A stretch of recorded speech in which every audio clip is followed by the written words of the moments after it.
Praise the Lord. आप सभी को परमेश्वर के जीवित वचन में आप सबका स्वागत है। मैं ब्रदर रोहित कुड़ा पे आप सबका वेलकम करता हूँ The Chosen Believer YouTube channel पे। Hallelujah hallelujah. आज का जो हमारा टॉपिक है चर्च, ओवर थिंकिंग कैसे बंद करें। राइट, ओवर थिंकिंग कैसे बंद करें, ज्यादा सोचना कैसे बंद करें। आज हम बहुत से लोग ओवर थिंक करते हैं, हमारे फ्यूचर के बारे में, हमारे शादी के बारे में, हमारी बीमारी के बारे में। हम ये सोचते रहते हैं कि क्या कैसा होगा। हम सभी लोग हमारे लिए, हमारे फैमिली के लिए, हमारे बच्चों के लिए, हमारे एजुकेशन के लिए, हर एक चीज के लिए हम ओवर थिंक करते हैं, बार बार सोचते रहते हैं। राइट, आज हम इस टॉपिक के ऊपर बात करेंगे। हमने कुछ 4 पार्ट रखे हैं। हम पहले पार्ट में पढ़ते हैं। पहले पार्ट में लिखा है ओवर थिंकिंग क्या है। राइट, ओवर थिंकिंग क्या है? जो हम सोचते रहते हैं, जैसे कि हम सबसे पहले हमारे जॉब के बारे में सोचते हैं। जिसके पास में जॉब नहीं है वो सोचता रहता है कि मुझे जॉब कैसे लगेगी, मेरा घर कैसे चलेगा, मुझे नौकरी लगेगी या नहीं लगेगी। राइट, वो सोचता रहता है, बट वो ओवर थिंकिंग उसको अंदर ही अंदर ही खाते रहती है। अगर कोई किसी को बीमारी होती है, वो बीमारी के बारे में सोचते रहता है कि काश मैं इस बीमारी मेरी लाइफ में नहीं होती, ये बीमारी, ये कर्जा, बीमारी होती नहीं मेरे पास में। कोई कैंसर बोलो या ब्रेन ट्यूमर बोलो या कोई भी चीज़ का नाना प्रकार की बीमारी है, हम उस बीमारी के बारे में सोचते रहते हैं।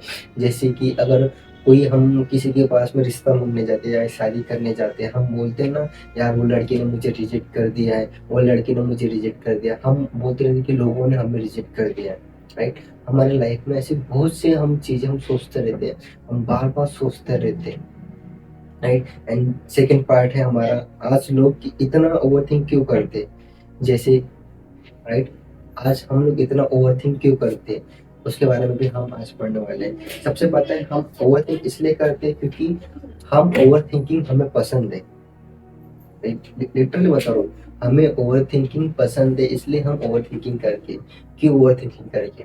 क्योंकि हमारा जो हम सोशल मीडिया देखते हैं, सोशल मीडिया में क्या क्या होता है, और हम हमारे फ्यूचर के बारे में भी सोचते हैं कि फ्यूचर में हमारा क्या होगा, कैसा होगा।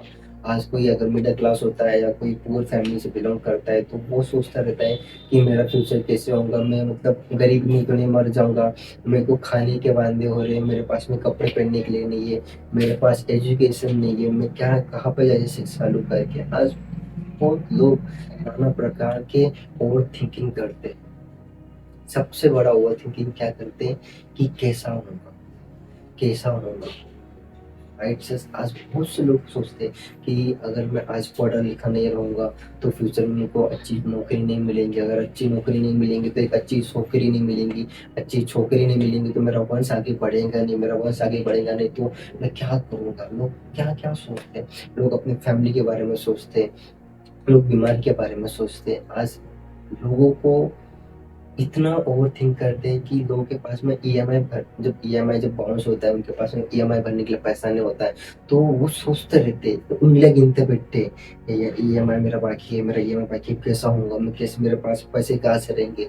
बार बार सोचते रहते हैं कौन इसको पूरा करेगा, मेरे को और मेहनत करना पड़ेगा, मेरी ईएमआई खत्म करने के लिए मुझे डबल मेहनत करना पड़ेगा, मुझे 24 घंटे काम करना होगा। बहुत सोचते रहते, बहुत सोचते रहते, बट खुदा का वचन क्या कहता है वो भी हम पढ़ेंगे। बट मैं आपको बताना चाहता हूँ कि हम इतना ओवर थिंक क्यों करते। हम सोशल मीडिया के जरिए ओवर थिंक करते हैं। आज के ज़माने में, जेन जी जनरेशन में, आज बहुत से लोग बोलते हैं कि आज मैं सोशल मीडिया चलाता हूँ, एक दूसरे मतलब एक दूसरे को कि नहीं डिबेट करते कि नहीं उसके पास में मेरे से ज़्यादा फॉलोअर्स, उसके पास में मेरे से ज़्यादा क्या बोलते हैं उसको, व्यूज जा रहे हैं, उसके पास में सब्सक्राइबर सबसे ज़्यादा है। बट वो भी एक ओवर थिंकिंग है। हम उसके बारे में सोचते रहते हैं कि हमें उसको रिपीट कैसा करना है। हम हमारे फ्यूचर के बारे में सोचते हैं, हमारी बीमारी के बारे में सोचते हैं। सबसे ज़्यादा हमारे अंदर में जो चलता रहता है ना, वही एक दुष्ट आत्मा की जो स्पिरिट रहती है, वो बार बार हमें वो दिखाती है, वो सोचने में मजबूर करती है कि तू सोच, तेरी जिंदगी सोचने में थी और सोचने में तू बिता दे। समझ में आ रहा मैं क्या समझा रहा हूँ आपको? एक दुष्ट आत्मा की जो स्पिरिट रहती है ना अपने अंदर में, वही आपको बताती है कि तू बार बार उसी चीज के बारे में सोच कि तुझे वो लड़की ने रिजेक्ट किया था, जहाँ पे तू शादी का रिश्ता मांगने के लिए गया था। वहां पे तेरे माँ बाप ने तेरे को वहां पे नहीं नकारा दिया था, तुझे जमीन जायदाद में जो हिस्सा था वो नहीं दिया था, और पुत्र का जो बाप था, उस उनको दोनों बेटों को भी उसने अपनी जायदाद दिया था ना। बट हम सोचते कि हमारे माँ बाप ने हमें जायदाद में हिस्सा क्यों नहीं दिया। हम सोचते थे कि हम अपने माँ बाप को समझ रहे। आज के ज़माने में क्या होता है, आज के ज़माने में लोग अपने माँ-बाप को घर से बाहर निकाल देते हैं। भाई-भाई का रिश्ता अच्छा नहीं होता है, बहन-बहन का रिश्ता अच्छा नहीं होता, फैमिली मेंबर्स वाले अच्छे नहीं होते। बट मेरा बोलने का मतलब ये है कि हम इतना क्यों सोचते हैं, हमारे रिश्तेदार ने हमें क्यों ऐसा बोला। जब एक इंसिडेंट मैं आपको बताना चाहता हूँ कि जब मैं कुछ महीने पहले जब मैं खाना खा रहा था, ठीक है? तो कुछ समय पहले जब मैं खाना खा रहा था तो कुछ फैमिली प्रॉब्लम मतलब फैमिली इश्यूज़ थे, तो हमारे मामा-मम्मी हमसे बात नहीं करते थे। तो एक दिन क्या हुआ था कि ऐसे रैंडमली मैंने फ़ोन किया था मामा को कि कैसी है तबीयत वगैरह फ़ोन करने के लिए ऐसे मैं फ़ोन किया था। तो मेरे जो मतलब मैं स्टोरी बता रहा हूँ आपको, ठीक है? तो मेरे जो बैकग्राउंड से जो बोलते हैं हमारे रिलेटिव हमको बोलते हैं कि फ़ोन के बैकग्राउंड से बोलते हैं हमको ऐसे कि उसका फ़ोन रख दो बोले। और बैकग्राउंड से गाली भी दिए थे। मुझे इतना हर्ट हुआ था, मैं तुमको क्या बताऊँ कि नहीं मेरे खुद के रिलेटिव जिसके साथ में मैं खाना या बैठा वगैरह रहता था, घूमता था, फिरता था, जिसके घर में मैं 2-3 साल रहा, जिन्होंने मुझे खिलाया और उन लोगों ने आज मेरे पीछे में मेरे सामने में फ़ोन पे बैकग्राउंड से बोलते कि मतलब गाली देके फ़ोन काट दो उसका ऐसा मतलब बहुत नाना प्रकार की गाली देके। बट वहाँ पे पता है मेरा अंदर का जो मन था वो टूट चुका था, मैं ओवरथिंक करने लगा था। कि नहीं यार मतलब मेरे जिन्होंने मेरे को खाना खिलाया, जिन्होंने मुझे पाला 2-3 साल, रखा अपने घर में, वो लोग आज कैसे बोल सकते हैं मुझे? मैं भी कहीं न कहीं कुछ दिन या कुछ घंटे या मैं कुछ न कुछ वो चीज़ को सोचते बैठा था कि नहीं यार ऐसे कैसे बोले करके। बट खुदा ने मुझे क्या बोला कि छोड़ दे रोहित, जिसको जो बोलना है वो बोलेगा, वो बोलने के लिए ही आया है तुझे। बट तू तेरा ध्यान तू कहाँ पे रखता है, कुछ चीज़ के ऊपर रखता है। क्या तुझे किसी मनुष्य ने जो तेरे को गलत बोला है या गलत कुछ भी करा है तेरे साथ में, तो उस चीज़ के पीछे में तू ओवरथिंक मत कर, राइट? जो हमारा तीसरा पार्ट है, बाइबल ओवरथिंकिंग के बारे में क्या बताती है? क्या कहती है बाइबल हमें ओवरथिंकिंग के बारे में? जैसा लिखा है मत्ती 6 के 34 में, मैथ्यू 6:34 से लाइक दैट कि अंत कर अंत कल की चिंता ना करो क्योंकि कल का दिन अपनी चिंता आप कर लेगा। आज के लिए आज का ही का दुख बहुत है। राइट जस्ट परमेश्वर का वचन क्या कहता है मत्ती 6 के 34 में, अंत कल की चिंता न करो क्योंकि कल का दिन अपनी चिंता आप कर लेगा। आज के लिए आज का दुख बहुत है। परमेश्वर का वचन क्या कहता है, हमें फ्यूचर की टेंशन नहीं करना है, हमें कैसी बीवी मिलेगी, हमें कैसा हस्बैंड मिलेगा, हमें गाड़ी ले पाएंगे कि नहीं ले पाएंगे, हम घर ले पाएंगे कि ले पाएंगे, क्या हमारा बच्चा अच्छा होगा कि नहीं अच्छा होगा, क्या हमारा बच्चा हमारे घर से हमको लात मार के निकाल तो नहीं देगा। हम सोचते रहते कल के बारे में, हम सोचते रहते हमारे फ्यूचर के बारे में, हम सोचते रहते हमारा बीमारी जो है वो कल जाएगा कि नहीं जाएगा, हमारी बीमारी हमें हमारा साथ देंगी कि नहीं देंगी करके देंगी। आप वहाँ पे आपको परमेश्वर को रखना है। आपका जो शरीर में जो आपकी जो बीमारी है वो साथ नहीं देंगी आपके, जब तक कि आपके हृदय के अंदर परमेश्वर का वचन नहीं है। समझ में आ रहा है अच्छे से? और दूसरा में लिखा है फिलिपियंस 4 6 के 7 तक लिखा है, ठीक है? फिलिपियोस 14 6 के 7 में लिखा है कुछ इस तरह, किसी भी बात की चिंता मत करो, परंतु हर बात में तुम्हारा निवेदन प्रार्थना और विनती के द्वारा धन्यवाद के साथ परमेश्वर के सम्मुख उपस्थित किए जाए। तब परमेश्वर की शांति जो सारी समझ से परे है तुम्हारे हृदय और तुम्हारे विचारों को मसीह यीशु में सुरक्षित रहेंगी। आज हम क्या सोचते हैं हमारे फ्यूचर के बारे में, हम इतना सोचते हैं कि मनो मन में हम क्या क्या नहीं करते। समझ में आ रहा, हम क्या क्या नहीं करते। अगर आपके सामने में मैं आपको स्टोरी बताना चाहता हूँ दिलाला के बारे में, ठीक है? दिलाला और सैमसंग जो योद्धा था, एकदम ताकतवर योद्धा था, उस वो किसी गिरा, वो क्या ओवरथिंक करता था, उसने भी उसके लाइफ में ओवरथिंक किया ना, उसका ऑलरेडी शादी होने के बावजूद भी वो दिलाला के प्रेम जाल में फंस चुका था। दिलाला ने उसको 3 बार धोखा दिया था, 3 बार। समझ में आ रहा, उसको 3 बार धोखा दिया था दिलाला ने, राजा को, सैमसन को, राइट? बट फिर भी सैमसन उसके जाल में चौथी बार फंसा और अपनी उसके जो बाल में जो ताकत थी वो दिलाला को उसने बताया। क्यों बताया? क्योंकि वो ज़्यादा ओवरथिंक करता था कि नहीं, दिलाला को पता है कितने दिनार दिए गए थे, मतलब कितने सिक्के दिए गए थे चांदी के? 1100 दिए गए थे। कितने याजकों ने दिए थे? समझ में आ रहा? पढ़ो, बाइबल में लिखा है।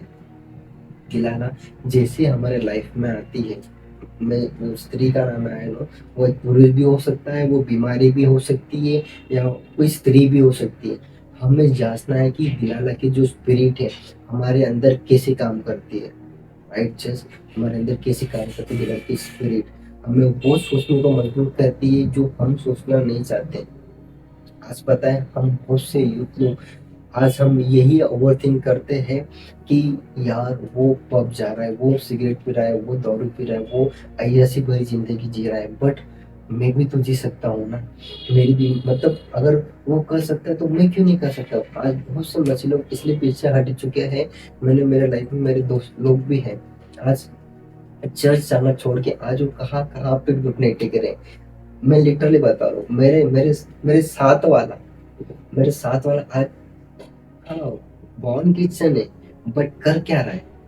आज जब मैं फोटो देखा कि भाई वो कहाँ पे सजदा कर रहा है, समझो आप, समझो वो, आज जब उसको पता रहने के बावजूद भी आज वो कहाँ पे जाके वो क्या कर रहा है। थैंक गॉड कि परमेश्वर ने मुझे ज्ञान, बुद्धि और सामर्थ दिया, कि परमेश्वर ने मुझे पता है कि क्या सही है क्या गलत है। मैं उनके समान ओवरथिंक नहीं कर बैठ रहा कि मुझे फ्यूचर की टेंशन है, या मुझे मेरे को कल क्या करना है, मेरे को मेरी बीवी की टेंशन, बोलो या आने वाली वाइफ की टेंशन है, मेरे बच्चे की टेंशन है, मेरे घर वाले की टेंशन, ना गाड़ी घर बंगला किसी चीज की टेंशन नहीं करना, क्योंकि खुदा के वचन में ऑलरेडी लिखा है मत्ती के 6:34 में, तू चिंता मत कर। लिखा है ना, कल की चिंता मत कर, कल खुद ही अपनी चिंता कर लेगा, आज के लिए तेरा आज का दुख बहुत है। तो हमारा जो चौथा टॉपिक है, ओवर थिंकिंग को कैसे रोके। जब पता है जो कंट्रोल में है ना, उस पर फोकस करो। लाइक अगर आप सोच रहे हो कि मतलब ओवर थिंकिंग, पता है बहुत से चीज आते हैं, मैं वो सेकंड पार्ट में बनाऊंगा ओवर थिंकिंग के बारे में, और से सेकंड पार्ट बनेगा, ये फर्स्ट पार्ट रहेगा, ठीक है। और जो ओवर थिंकिंग, पता है हमारी लाइफ में हमारे माइंड में इतना ओवर थिंक सोचते रहते, नाना टाइप के ओवर थिंक रहते हैं हमारे मन में, बट हम क्या करते हैं, उसके बारे में सोचते रहते हैं। पहला पॉइंट, हमें ओवर थिंकिंग के कैसे बचना है, जो हम जिस पे हमारा ऑलरेडी कंट्रोल है ना। लाइक जैसे कि अगर हम ज्यादा ओवर सोचते रहते हैं कि नहीं, आज वो कल मैं खाना क्या बनाऊंगी, कल मुझे ये पढ़ना है, आगे चल के फ्यूचर में मुझे ये करना है, मुझे घर लेने का, मुझे फ्यूचर के बारे में सोचते रहते हैं। ऑलरेडी वहाँ पे आपका खुद का कंट्रोल है कि नहीं, मुझे अब इसके बारे में सोचना बंद करना है, बस मैं भी इसके बारे में और ज्यादा नहीं सोच सकती। आपको वहाँ पे और कंट्रोल करना है, किसके थ्रू? खुदावन प्रभु यीशु मसीह के थ्रू। परमेश्वर को बोलना है कि परमेश्वर, मैं कंट्रोल नहीं कर पा रही हूँ, जो ओवर थिंकिंग है मेरे मन में, या किसी स्त्री के लिए, किसी पुरुष के लिए, किसी बच्चों के लिए, किसी अड़ोसी पड़ोसी के लिए खुदा, किसी फ्यूचर के लिए, किसी हस्बैंड के लिए, किसी वाइफ के लिए, किसी एक्स्ट्रा मैरिटल अफेयर के लिए हम ओवर थिंकिंग करते हैं लॉर्ड। तो हमें खुदा को बोलना कि खुदा, मैं ओवर थिंकिंग से बचना चाहती, बट मैं बच नहीं पा रही हूँ। समझ में आ रहा मैं आपको क्या समझा रहा हूँ? हमें ओवर थिंकिंग के बारे में खुदा को बोलना कि खुदा, मैं इस व्यक्ति के बारे में सोचता हूँ, मैं इस फ्यूचर के बारे में सोचता हूँ, मैं घर के बारे में सोचता हूँ, मेरे बच्चों के बारे में सोचता हूँ, मेरी माँ के बारे में, मेरे पापा के बारे में, हम जिसके बारे में सोचते हैं, हमारे जॉब के बारे में, हमारे बिजनेस के बारे में, हमारा जो कोई भी है, मैं उसके बारे में सोचते हैं। बट आपको खुदा को बोलना है, खुदा मैं इसके बारे में सोचते हूँ या सोचता हूँ। देन अपने थॉट बताएं, एक चीज में लिखो, अगर आपको अगर आ रहा है मुझे ये मतलब ओवर थिंकिंग सबसे ज्यादा हो रही, उसको आप लिखो।